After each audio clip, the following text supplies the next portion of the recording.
First of all, Pakistan is not following Islam. Are you joking? I'm saying not Pakistan, we have 90% Muslim. Muslim means follow Islam. But Muslim, what Muslim? What Muslim? I remember 15 years ago, it's not today and I heard it's worse. 15 years ago I remember going to a wedding in Pakistan. A wedding where men and women were mixing freely.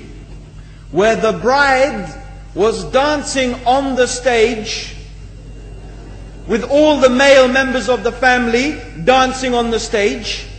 I am sure somewhere around, we probably hidden in a corner then, but I hear now it's open, drinking alcohol. What Muslim are we talking about? This was 15 years ago. Now I hear it's even worse. Oh yes, they're Islam.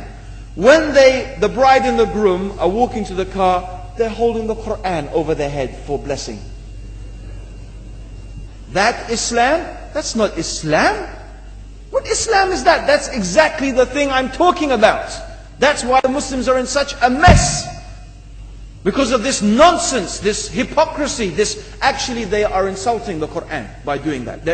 Amongst all of this haram, they think that the Quran, holding it over their head, is going to bless them because they're holding it. What is that? Where did they get this from? So, I don't know what we're talking about. In fact, this is the problem. You see, the Muslim world itself is so far from Islam. So many you find here in India.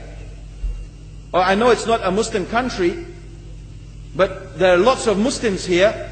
But I don't know what sort of Muslim. Most of them go to the dargah and they call upon some dead person in the grave, and they think that by talking to a dead person they're going to have their needs fulfilled. What's the difference between that and worshipping an idol? There's no difference, believe me. It's shirk. I've seen it myself with my own eyes.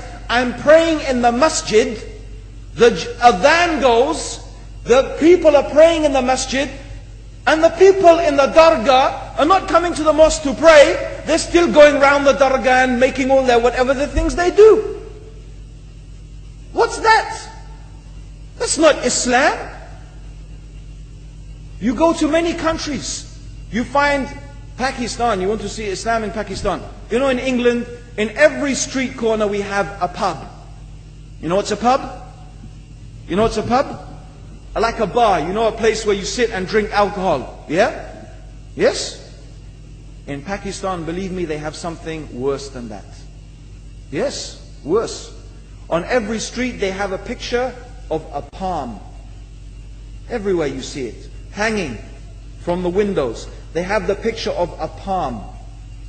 What's that advertising? Something worse than drinking alcohol. An invitation to disbelieve in Allah, that they're going to read your hand and tell your fortune. Shirk.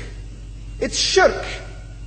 Whoever believes, the Prophet said, sallallahu alaihi wasallam, whoever visits a fortune teller out of curiosity, Allah will not accept their prayers for 40 days. Whoever believes in the fortune teller has disbelieved in Allah and His Messenger. That includes, by the way, horoscopes. Yet you see in Pakistan, a picture everywhere of a hand. Worse than a pub. Worse than a pub. It is better to drink alcohol than make shirk with Allah.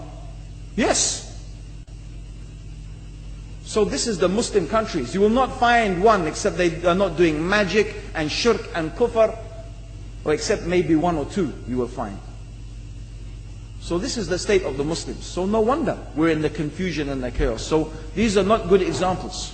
And this is really, in fact, the very reason that I'm saying why we are in such a big mess.